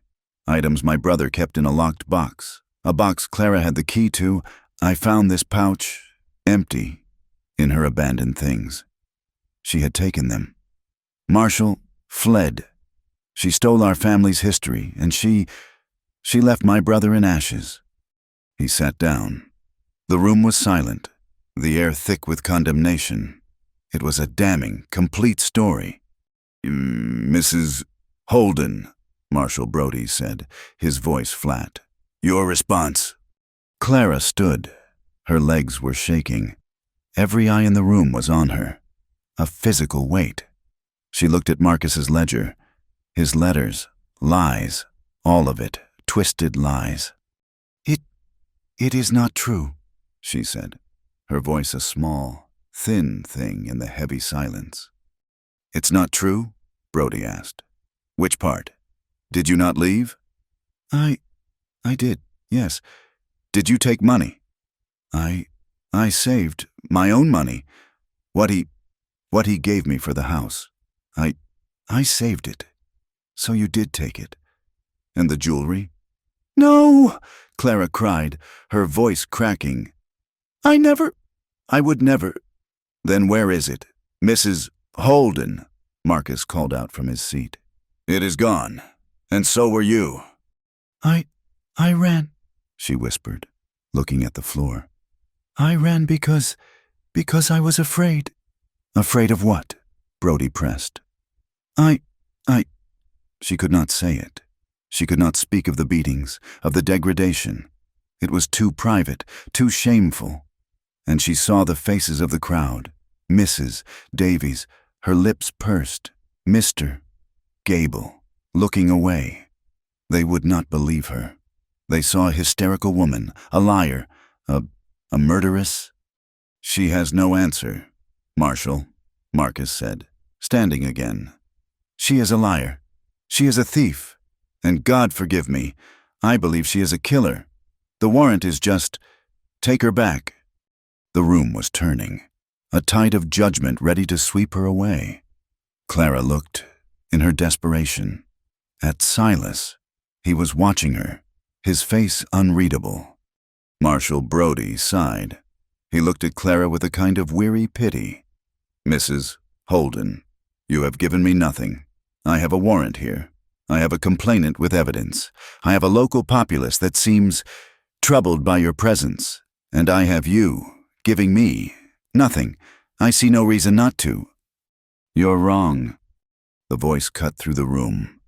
It was Silas. He was standing. He had not looked at the marshal. He was looking at the town. You're all wrong, he said. Mr. Boone, Brody said, his voice hardening. Sit down. This is not your affair. You said, Silas said, turning his cold, gray eyes on the marshal, that you would hear what the town has to say. I am part of this town, and I have something to say. He was not a talker. The town knew it. When Silas Boone spoke, it was an event. They leaned in. I didn't know this woman. When she came here, I took her in because the preacher's wife asked me to. I thought what you all thought, that she was trouble, that she was whatever you whispered she was. He looked at Marcus. I don't know about Kansas. I don't know about any ledgers or any jewelry, but I know what I saw. Here, in my home. The room was deathly quiet. I saw a woman who worked from before sunup to after dark and never complained. Not once. Not about the cold. Not about the work. I saw a woman who was quiet and decent. He turned back to the marshal, and I saw bruises. The word hit the room like a stone. When she first arrived, Silas continued, his voice low and steady. After she'd been here, a week or two, that night she burned her hand. I saw her other hand, old bruises, yellow and purple, on her knuckles, on her wrist, like she'd been grabbed, hard, like she'd been fighting. You don't get bruises like that from housework." Clara's hand flew to her mouth, her eyes wide. He had seen, and he had remembered. "And I heard this man," Silas said, pointing a long, hard finger at Marcus. "He came to my ranch. He didn't come with sorrow and justice. He came with threats. He threatened me. He threatened her. He called her a whore, and worse. He told her he would drag her back. That's not the sound of a grieving relative. That is the sound of a bully." "This is slander!" Marcus shouted, his face turning purple. "He's lying. He's in love with her. He's protecting his... He is telling the truth." The voice was not Clara's. It was a woman's. From the middle of the pews, it was Mrs. Gable, the storekeeper's wife, a woman who had been among the first to whisper. She stood up, her hands trembling, but her voice clear. "Mr. Boone is telling the truth about her character. I mean..." All eyes turned to her. She flushed, but she held her ground. "Mrs. Holden, Clara, she's come into the store with Mr. Boone twice. She is not what I thought. She's quiet. She's kind. Last week, my son, Timothy, he tore a large gash in a new 50-pound sack of flour. Just tore it. It was spilling everywhere. I was very angry." She looked at Clara. "And she just knelt. She found a needle and thread in her pocket, and she stitched it right there. Stitched the bag. So neat. The stitches were so small and perfect. And she just said, 'There, it's a waste to lose good flour.' She didn't ask for payment. She didn't. She just did it. She was kind. It was a small thing, a ridiculously small thing, against a charge of murder. But in that room, it was everything. It was a local woman, a good woman, a skeptical woman, standing up for the outsider. Slowly, the room shifted. It was a physical thing, a turning of heads, a new set of murmurs. The town was looking at Clara, not as a murderess, but as a person. They were looking at Marcus Kane, not as a victim, but as a loud man from out of town. And they were looking at Silas, one of their own, who had put his name, his reputation, on the line. Marshal Brody watched it all. He was a smart man. He understood the law, but he also understood people. He looked at Marcus's evidence, a ledger that could be faked, letters from neighbors who were not present, an empty pouch. He looked at Silas Boone, a man with no reason to lie, a man who had nothing to gain, whose testimony was simple, factual, and damning. He looked at Mrs. Gable, whose testimony was simple, honest, and human. He had a Kansas warrant, but he was in Wyoming. He had one man's word, and a pile of circumstantial paper. Against it, he had the word of 2 local, respected residents. He had reasonable doubt. He had a whole church full of it. He held up his hand for silence. Mr. Kane," he said, "you have brought a serious charge, but you have brought it here, to a place where this woman has, it seems, made a life. You have no hard evidence. You have no body. You have no stolen goods. You have a story." "It's a true story," Marcus hissed. "Maybe," Brody said, "but in the territory of Wyoming, it is not enough. I see no hard proof. I hear enough reasonable doubt to stop a train. I cannot, in good conscience, drag this woman 1,000 miles based on an empty pouch and your word." He folded the warrant. He put it in his pocket. "I find no cause to execute this extradition. Mrs. Holden is free to stay." The room erupted. It was a gasp, then a wave of noise. Clara just stood, her hand over her heart, as if she might fall. Silas put his hand on the small of her back, steadying her. Marcus Kane's face was a mask of pure, murderous rage. He had lost He had been humiliated. He looked at Clara, at Silas, at the marshal. He said nothing. He grabbed his satchel and stormed out of the church, shoving people aside. "It's over," Clara whispered to Silas, her voice thick with tears. "It's over," he agreed. They walked out of the church, into the bright sunlight. The townspeople were milling about, talking, looking at them with new eyes, a mixture of curiosity and respect. Mrs. Gable gave Clara a small, shy smile. Clara smiled back. And then the scream. "You!" Marcus Kane was by the hitching posts. He had not been leaving. He had been waiting. His face was contorted, insane with rage. He was not a man of law now. He was a man of pure violence. He lunged, not at Clara, but at Silas. You took her from me! You took my family's name!" He was faster than Silas expected. He had a knife, a small, glittering blade from his boot. Silas saw it. He moved to block. "No!" Clara, in a single, instinctive motion, threw herself between them. It was a selfless, foolish, brave act. She was not a victim. She was not a runner. She was a shield. No more blood!" Her body slammed into Silas's chest, pushing him back, and Marcus's lunge was mistimed. Silas did not pause. He shoved Clara gently but firmly aside, out of the line of fire. "Clara, stay back!" Marcus recovered, raised the knife for a second try. He never got the chance. Silas didn't grapple. He didn't waste time. He was a man of brutal efficiency. He stepped inside the lunge, and his right fist, a knot of scarred knuckles and pure, frontier muscle, connected with Marcus Kane's jaw. The sound was a sickening crack, not of bone, but of impact. It was not a saloon brawl. It was a single, perfect, finishing blow. Marcus's eyes rolled back in his head. The knife clattered to the dirt. He did not fall.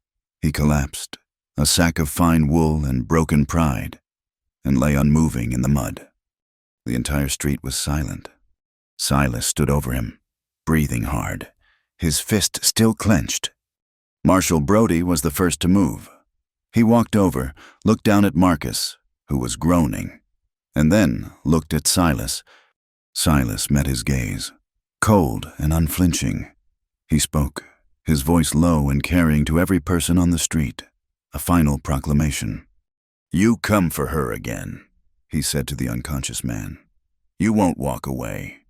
Brody nudged Marcus with his boot. "Get up, Mr. Kane." Marcus stirred, spat out a mouthful of blood and mud.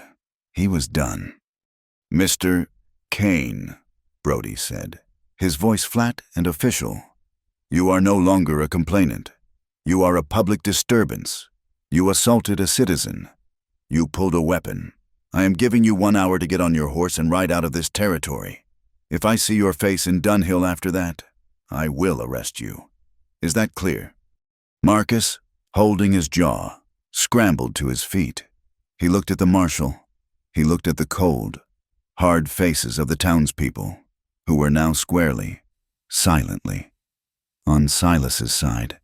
And he looked at Silas, who looked back as if he were hoping, just hoping, Marcus would be foolish enough to try again. Marcus said nothing. He stumbled to his horse, hauled himself into the saddle, and, without a look back, rode east, out of town, out of their lives. The ride back to the ranch was long, and it was silent. The adrenaline was gone, leaving only a deep, profound exhaustion.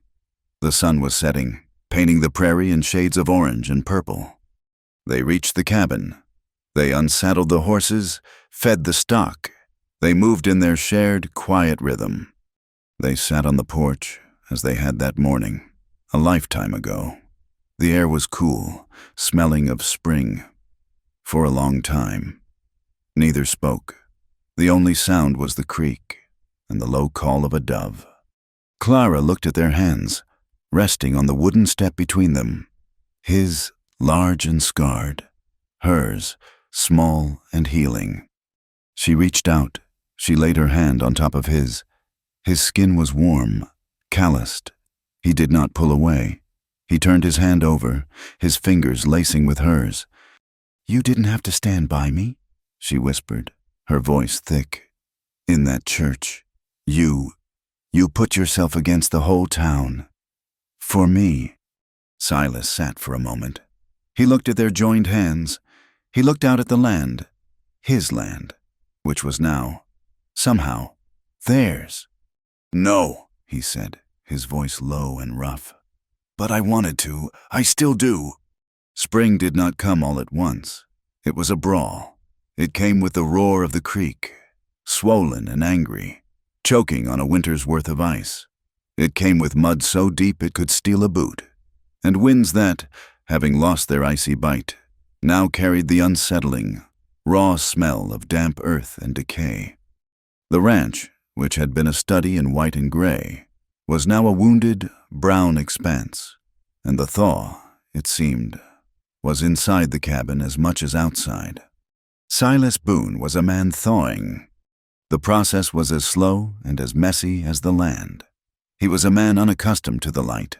For a decade, he had lived in a cold, hard-frozen state, a self-imposed winter. Clara had been the first hesitant ray of sun. Now, the ice was cracking. He found himself talking. It was an odd, unfamiliar sensation. He would be mending a fence line, and she would be there, handing him the staples, and he would hear his own voice, telling her of the '81 winter, the one that had left cattle frozen solid on their feet. Or he would be cleaning his rifle, and he would explain the mechanism, the way the pin struck the cap, and she would listen, her eyes curious and intelligent, as if what he said mattered. He laughed. Once, Jed, their grizzled, quiet hand, had been attempting to coax a new stubborn mule out of the barn. The mule, having decided its life's calling was to remain stationary, had planted its feet. Jed, in a fit of quiet exasperation, had leaned in and begun to whisper in the mule's ear. A long, complex, and seemingly one-sided negotiation. Silas had been watching from the corral, and a short, rough sound had escaped him. It was a bark, rusty and unused. Clara, who was hanging laundry on a line strung between two poles, paused, a wet shirt in her hands. She turned, her face lit with a sudden, beautiful surprise. Silas, caught, cleared his throat, scowled at the ground, and fought back a grin that made his face ache. The thaw was in her, too. She was no longer a shadow, a ghost in the attic. She had come down. She had taken over the cabin, not with force, but with a quiet, insistent presence. One day, while walking the creek bed, she found them, a patch of stubborn, purple wildflowers, pushing their way up through the rocky soil.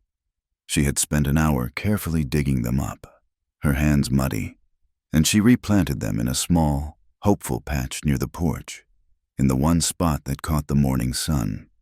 For days, she babied them, watering them with the good water from the well. But the cabin was built for defense, not for comfort. The kitchen was in the back, and its window was a small, high slit, meant for a rifle, not for a view. Silas watched her. He saw her, after a long morning of baking, go to the front door, open it to the cool air, and stand there for a moment, just to look at her patch of purple. She was craning her neck, trying to see them from the stove, frustrated. He said nothing, but the next morning, he rode to town. He came back with his wagon strangely empty, save for a small, precious crate, which he handled with extreme care. The next day, he began to work on the cabin wall, the one facing the porch. "Silas, what are you doing?" she asked, watching him draw a large chalk square on the solid logs. "Wall's dark," he said, not looking at her. He picked up his saw. It took him 3 days. It was hard, meticulous work. He had to cut through the solid logs he or some other man had once hauled and set. He had to frame the inside, bracing the wall. Clara worked with him, handing him tools, holding the level. They ate their midday meal sitting on the porch, their backs to the wall. A team. On the third day, he opened the crate.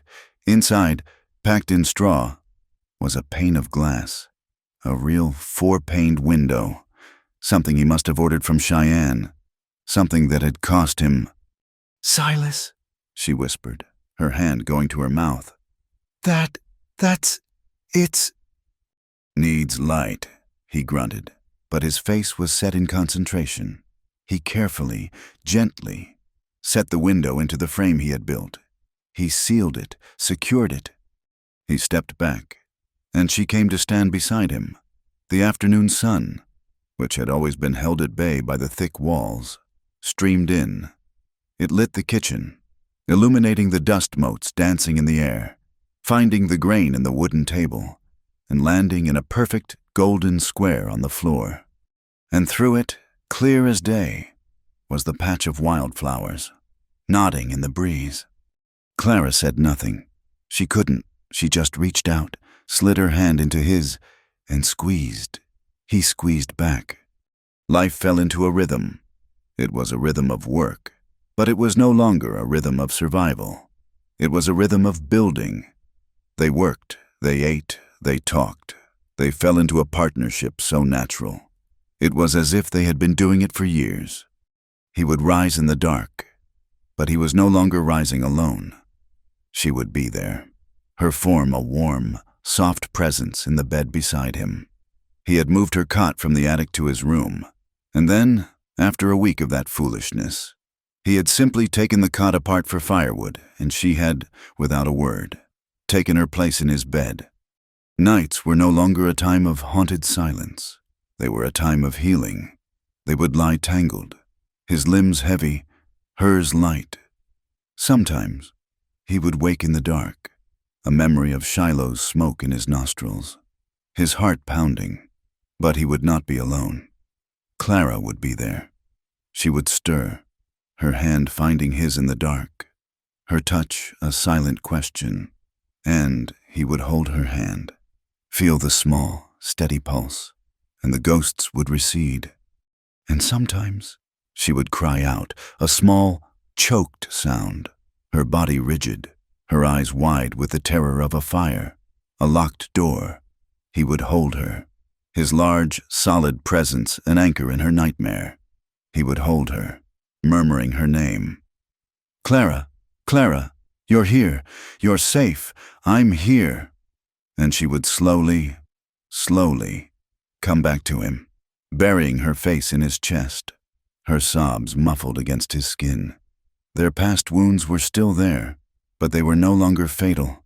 They were scars, and they were healing. Then, one morning, the rhythm broke. Silas woke. The sun was already high. That was the first wrongness. He never, ever slept past dawn. The cabin was quiet, too quiet. He turned. Clara was still beside him, but she was not sleeping. She was lying on her back, her eyes open, staring at the ceiling. Her face was flushed, a high, feverish red, and her skin, when he touched her forehead, was burning. "Clara?" She turned her head, slowly, as if it were a great weight. Her eyes were glassy. "Silas," she whispered, and her voice was a dry rasp. I don't feel... I feel so cold." He threw the blankets back. She was shivering, her whole body shaking in violent, uncontrollable waves, even as her skin radiated heat. A cold, sharp fear, a fear he had not felt since the war, lanced through him. This was not a bully with a knife. This was not a town scorn. This was a fever, a thing he could not punch or shoot or stare down. He sprang into action. "Jed!" he roared, pulling on his boots. "Jed, get in here!" He built up the fire until the cabin was a furnace. He stripped her of her damp nightgown, his hands efficient, but his touch gentle. He wrapped her in his own thickest wool blankets. "Water," he ordered Jed, who stood in the doorway, his face pale with worry. "Snowmelt, the coldest you can find, and broth. Take the good beef jerky. Boil it. Boil it to nothing. Go. For 3 days, Silas did not sleep. He was a general, and the fever was the enemy. He sat by her bed, a sentinel. He bathed her face, her neck, her wrists, with cloths dipped in the cold water. He forced spoonfuls of broth between her dry, cracked lips, murmuring, "Clara, drink! You have to drink!" She was in the haze, the deep, dark place where the fever lived. She tossed, her hands plucking at the blankets, her eyes seeing things he could not. She spoke, her voice a jumble of words. She spoke of flowers and fire. She spoke of Kansas, and she spoke of him. On the second night, the fever was at its worst. A storm had rolled in, a cold spring rain that lashed against the new window. Clara was thrashing. She was terrified. "No!" she cried out, her eyes wide, unseeing. "No, Jacob, don't! The door, locked! Let me out!" "Clara," Silas said, his voice a low, rough anchor. He grabbed her flailing hands, holding them tight. "Clara, look at me. It's Silas. You're safe." She focused on him, her gaze struggling to clear. She blinked, and for a moment, the delirium receded. She saw him, his face haggard with worry, his beard untrimmed, his eyes red-rimmed from smoke and sleeplessness. She relaxed, just a fraction. Her fingers, which had been claws, softened in his grip. She brought his hand, his large, scarred, calloused hand, to her cheek. She pressed it there, her skin still burning. A tear, hot and fast, slid from the corner of her eye. "Don't leave me," she whispered, her voice a thread. "I'm not going anywhere," he said, his own voice thick. "Promise?" she breathed. My husband. Promise?" The word hit him. Husband. It was the word of the man who had beaten her, the man who had burned. It was a word she had spat out in terror. And now, she was giving it to him. It was a brand, a plea, a gift. He did not correct her. He did not say that they had not stood before a preacher. He did not say that her first husband's name was a curse. He leaned down, his face close to hers, and he put his own truth into the world. "I promise," he said. He held her. He did not correct her. He simply sat, holding her hand, and willed her to live.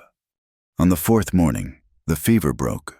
He woke, slumped in his chair, to find her eyes on him. They were clear, and they were wet. You stayed," she whispered. "I promised," he said. Her recovery was slow.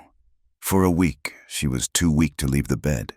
He cared for her, nursing her as she had once nursed him, though with far less skill. He made a terrible, scorched gruel. He made broth that was too salty. But he did it. He brought her wildflowers and put them in a tin cup by the bed. He sat with her and read to her from an old, battered copy of Shakespeare he'd had in a trunk for 20 years, his voice rumbling, mispronouncing half the words, but steady and present. As her strength returned, a different kind of shadow fell.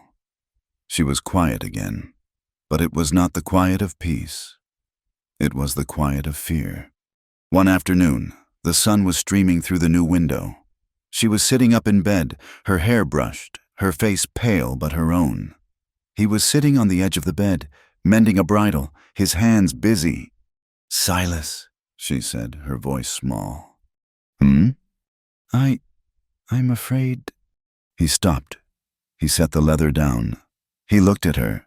"Of what? The fever's gone. You're strong." "No," she said, and her eyes filled with tears. "I'm afraid of this, of you, of being happy." She looked down at her hands, twisting the blanket. My whole life, every time I had something, a moment of good, it was taken away. My mother, she died. The home I built, it burned. The man I thought I loved. He turned into a monster. Everything I touch. Silas, it ends. It gets taken away." She looked at him, her eyes bright with a terrible, clear-headed fear. I love you. I do, and it terrifies me. I'm just waiting. I'm waiting for the fire, for the knock on the door, for the world to come and take you, to take this. I can't lose it. Silas, I don't think I could survive losing this too." He looked at her, at this woman who had survived fire and beatings and whispers and fever, this woman who was stronger than any man he had ever known, and who was now, at last, broken by hope. He did not speak for a long time. He just watched her. Then he did something he had never done. He slid off the bed onto the floor. He knelt beside her, so his eyes were level with hers.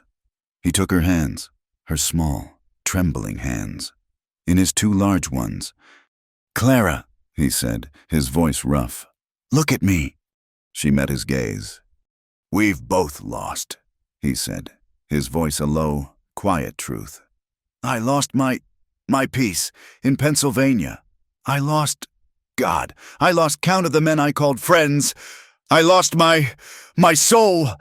I thought, in that war, I buried it.